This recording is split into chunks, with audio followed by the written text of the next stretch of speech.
Hai, selamat pagi. Perkenalkan, nama saya Hendini Pratiwinyawan. Saya kuliah di Universitas Pembangunan Indonesia Manado. Pada pagi hari ini saya akan mempresentasikan tentang Pancasila dalam pendekatan filsafat dan pengamalan nilai-nilai Pancasila. Secara etimologis, istilah Pancasila berasal dari Sanskerta dari India, bahasa kata Brahmana. Adapun bahasa rakyat biasa adalah bahasa Prakerta. Menurut Muhammad Yamin, dalam bahasa Sanskerta perkataan Pancasila memiliki dua macam arti secara leksikal, yaitu panca artinya lima atau sikal vokal i pendek artinya batu, sendi, alas atau dasar. Sila vokal i panjang artinya peraturan tingkah laku yang baik, yang penting atau senonoh. Kata-kata tersebut kemudian dalam bahasa Indonesia, terutama bahasa Jawa, diartikan susila yang memiliki hubungan dengan moralitas. Oleh karena itu, secara etimologis, kata Pancasila yang dimaksud adalah istilah Pancasila dengan vokal i pendek yang memiliki makna leksikal berbatu sendi lima atau secara harfiah dasar yang memiliki 5 unsur.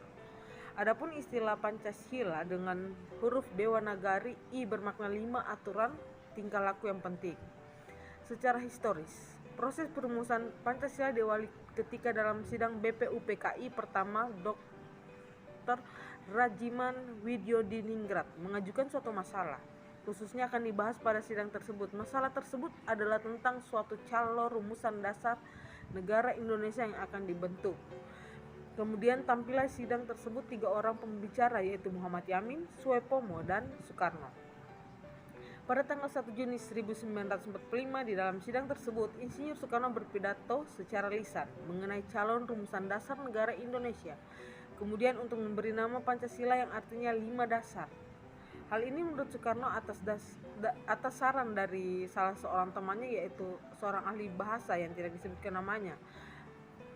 Dan pengertian filsafat adalah suatu kebijaksanaan hidup atau filosofia untuk memberikan suatu pandangan hidup yang menyeluruh berdasarkan refleksi atas pengalaman hidup maupun pengalaman ilmiah.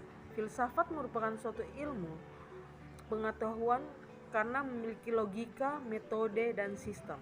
Namun filsafat berbeda dari ilmu-ilmu pengetahuan kehidupan lainnya oleh karena memiliki objek tersendiri yang sangat luas. Sebagai contoh, dalam ilmu psikologi mempelajari tingkah laku kehidupan manusia, namun dalam filsafat tidak terbatas pada salah satu bidang kehidupan saja, melainkan memberikan suatu pandangan hidup yang menyeluruh, yaitu tentang hakiki hidup yang sebenarnya.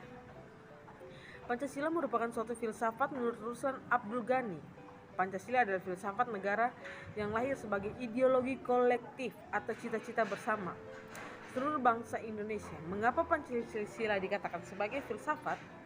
Hal itu dikarenakan Pancasila merupakan hasil perenungan jiwa yang mendalam yang dilakukan oleh pendahulu kita yang kemudian dituangkan dalam suatu sistem yang tepat.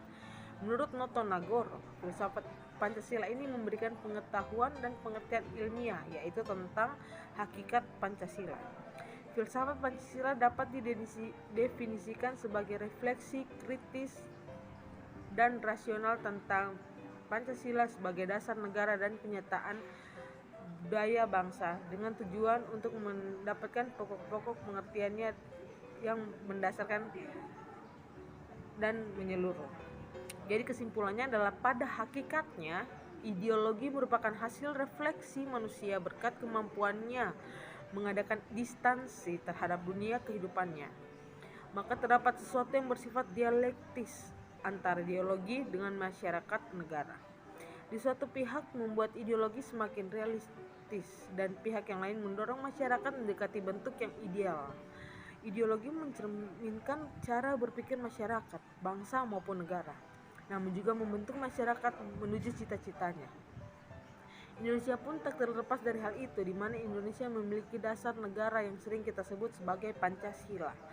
Pancasila sebagai ideologi menguraikan nilai-nilai Pancasila sebagai ideologi negara dan karakteristik Pancasila sebagai ideologi negara. Baiklah, Baiklah teman-teman, saya saat ini ingin mempromosikan kampus saya, yaitu Universitas Pembangunan Indonesia Manado. Kampus ini mempunyai 6 fakultas. Yang pertama Fakultas Keperawatan, Fakultas Pertanian, Fakultas Ilmu Sosial dan Ilmu Politik, Fakultas Hukum, Fakultas Teknik, dan Fakultas Sastra.